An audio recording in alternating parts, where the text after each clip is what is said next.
guys, and I have had a lot of requests to talk about what fibromyalgia and PCOS have been like during pregnancy. So I made the decision that I was going to do like first trimester, second trimester, third trimester. I was going to join the two because I feel like there's not a lot to say on each, but I decided to do separate videos.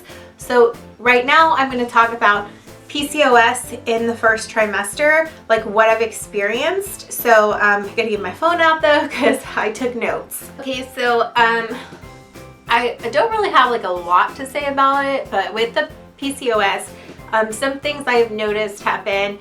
I've heard a lot of people talk about it kind of goes away, or kind of like the symptoms subside a little bit.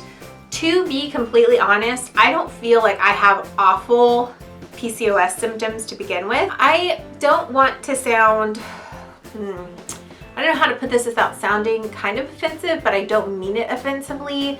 I hear a lot of people, I actually left a lot of PCOS groups because they were just like, I didn't really understand, like I have cystic acne, I have excessive hair growth, I have, you know, struggles with my weight as well.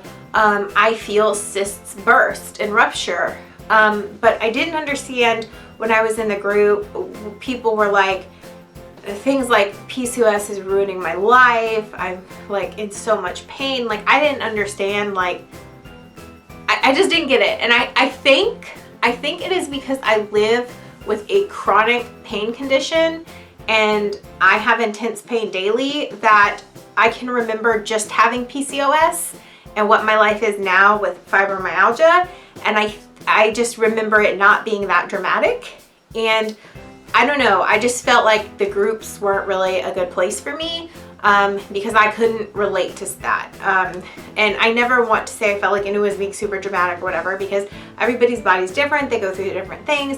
There's some women out there that I feel so bad for them because they have like full beards and it must be like so hard. I just left the groups because I felt like I didn't really have much to like participate because I couldn't understand where they were coming from. I never like judged them or anything. I just had a hard time understanding what they were talking about, if that makes sense. So I guess that's what makes me kind of say like maybe my PCOS wasn't that bad. I mean, obviously I had infertility, I didn't ovulate, I don't get periods until metformin. I mean, like we go through a lot of this stuff, but there was just some things I couldn't kind of understand, like why I guess it was so bad. Like I know that some people have like bad depression with it, so I figured maybe it was that, but I just ended up leaving those groups because I felt like I couldn't really relate. And they would just get weird, like people would be like, post a selfie of yourself, and I'm kind of in groups like that when I am actually not in many groups anymore at all because they kind of all become like that. And I get they're trying to like boost each other's self-esteem and stuff, and that's great, but it just wasn't, I just ended up leaving them. So it made me kind of feel like maybe it's just not, I don't know, it's not that bad. I don't know. I know some of you guys have PCOS, and like, so that's why I'm saying like, I don't know, maybe mine isn't that bad. It doesn't go away. You're born with it. It's endocrine disease. But so I just kind of put that out there. Like I understand the struggle and the hurt and the infertility and the excessive hair growth and stuff, but I don't understand somebody saying they're in like so much pain unless like a cyst is rupturing or something. I just didn't get it or understand. So it makes me think there's some things maybe I don't have issues with PCOS. So I hope that makes sense without it seeming like I'm saying something bad. I just don't know how else to kind of explain that or say like, I don't know, maybe I just didn't have certain issues other people did. So yeah, that's just one thing I don't really understand what they mean when they say they have so much pain. I can only assume maybe like cysts or something, but I get those too. I have had that in the first trimester. I've had several cysts rupture that I could feel rupture while I've been pregnant. So that never really went away for me. I haven't been feeling them as much as I've moved into the second trimester though. So maybe that was just the first trimester thing. My hair growth has always been above normal. I know a lot of my friends don't have to wax. I mean, a lot of people do wax, but they don't have to wax like as much as I do. And like I shave my arms as well as my legs because my hair gets very hairy and grows very fast. So I do have a lot of hair issues, excessive hair issues that come with that. So I've noticed that I thought maybe that would get better. It is like on steroids. I don't know if any of you guys that have had PCOS and been pregnant have had this issue, but my hair grows even faster now. I'm having to wax all the time and pluck and tweeze little whiskers, and I'm just like, what is going on? Like my leg hair is growing super fast and furry, and same with my arms, and I'm just like, this is crazy. And I feel like my hair on my head has always grown a little fast, especially with using the shampoo I use. Is really good and natural for your hair and helps it grow. But I don't feel like that's growing any faster. So I do feel like it's more PCOS maybe mixed with pregnancy, but not just pregnancy, because then wouldn't my hair be growing really fast and my nails be growing really fast? You know what I mean? So, I mean, my nails have always kind of grown like strong and longer, but you guys see what I mean. I'm just like, I think that that hasn't gone away either. The excessive hair growth has just gotten worse. Another issue I had was when one of my cysts ruptured, I did bleed a little bit, and that was before I seemed to have I think the very first time I had bleeding was 6 weeks when we had an emergency ultrasound, and I think that might have been my cyst, not necessarily my placenta issue, because my placenta issue didn't come till like week 7 or 8, I believe, because that's when bleeding was like more constant. But I think it was a cyst, because with that, the reason I freaked out and ran to the doctor right away was I had a lot of pain that felt like a cyst rupturing, but then after that I had bleeding and I was really scared I was miscarrying. But looking back, I really think that 6-week bleed was a cyst rupture. So yeah, that's a big thing. I just feel like those haven't really gone away. Sometimes I can still feel the small ones, but it has gotten less as we get into the second trimester. So we'll kind of see what happens the second trimester. Of course, I'll make a second trimester video about it. What's the other thing? Cystic acne. My cystic acne had gone away for a long time. And I did a video on it a million years ago, and I'll talk about it again. Maca root, evening primrose, 2 supplements I used, and Dr. Brommer's peppermint soap is the only soap I use on my face. And I had really bad cystic acne, you guys.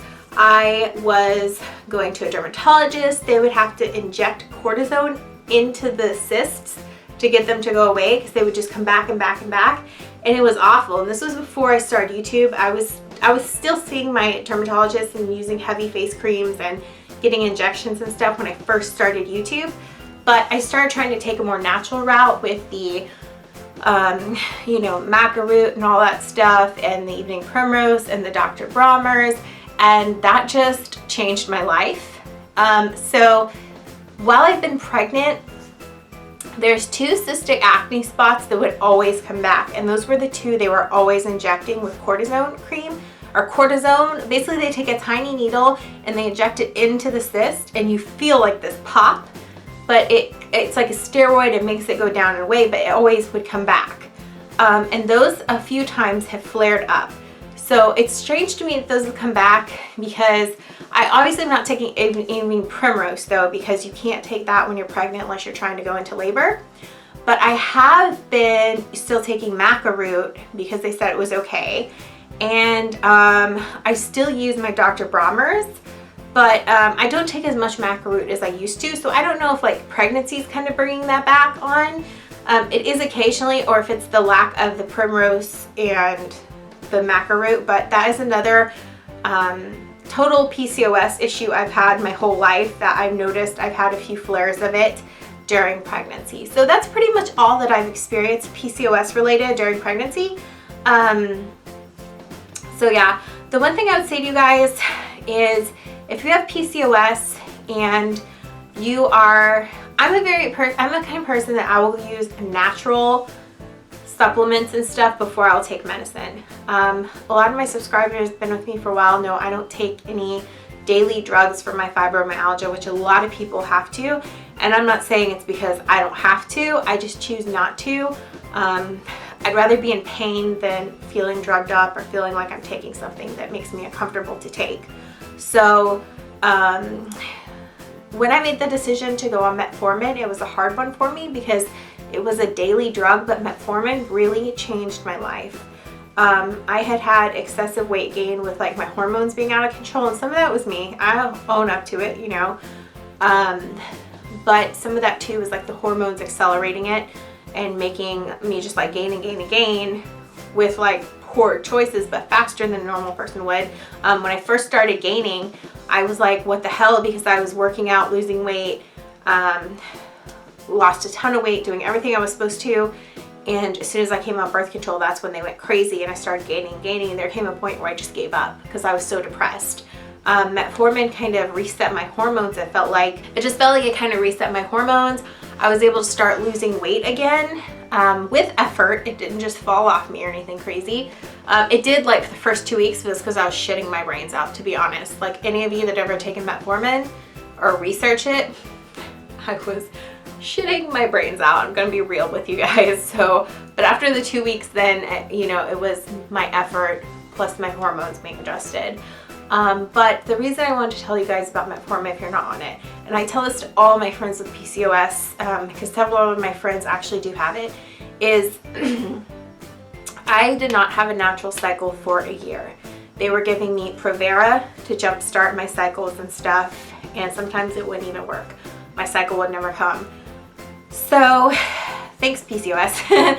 And then, so I started taking the metformin, and literally the first month on metformin, I got my period on its own. And then every single time after that, at the same time, on schedule, but you can get a period without ovulation, or you can just have weak ovulation. And that's what was happening to me, and that's why I really think metformin got my body back into ovulating. Maybe not great, because all this like Clomid and Promar and all that stuff, it still wasn't enough. It did take that diet change. I really truly believe my diet change, it takes, you guys, I'm keep saying this to you guys because I know a lot of you with PCOS are still waiting, and you have to be patient with it. It takes us, a woman, 3 months for your eggs to reflect, like, okay, my eggs right now, or whatever, that aren't ovulating, you know, but your eggs right now are a reflection of 3 months ago, if that makes sense. So it takes 3 months to improve the quality of your eggs. It was on month 4-ish of being a vegetarian, I want to say, or 4 or 5, I finally ovulated the egg that was finally good enough to make a baby. And I think metformin had a part in that. But I also think all the nutrition I was making myself eat and stuff, and I'm still trying to make myself eat, boosted my egg quality. So I just want to say that to you guys in case somebody randomly comes across this with PCOS. I think nutrition is very, very important, key part of it. You know, there's other parts. Everybody's infertility is so different, and what works for me might not work for you. And that's the shitty thing about infertility. But I say, what's the harm in trying? And I'm not saying everyone needs to be a vegetarian, because that's just not going to happen. What I'm saying is boost your fruit, boost your veggies, like, you know, as much as you can eat without making yourself sick. You know what I mean? Maybe do, you know, still eat meat and cheese if you want, but dairy is terrible for people with PCOS. Even sometimes the organic, because it's got hormones and stuff in it, which messes with our hormones. But I have cheese once in a while, you know, sometimes I have cheese. I'm not like a vegan or anything, but just cut down on that stuff, you know, don't eat as much meat, have more veggie portions, and I think that can help your egg quality a lot. So, and metformin might scare you, but just talk to your doctor about it. There's actually an article that came out that metformin can extend someone's life to be like 120, and I keep seeing it going around on the internet, and I actually need to read it, but I was like, that's crazy.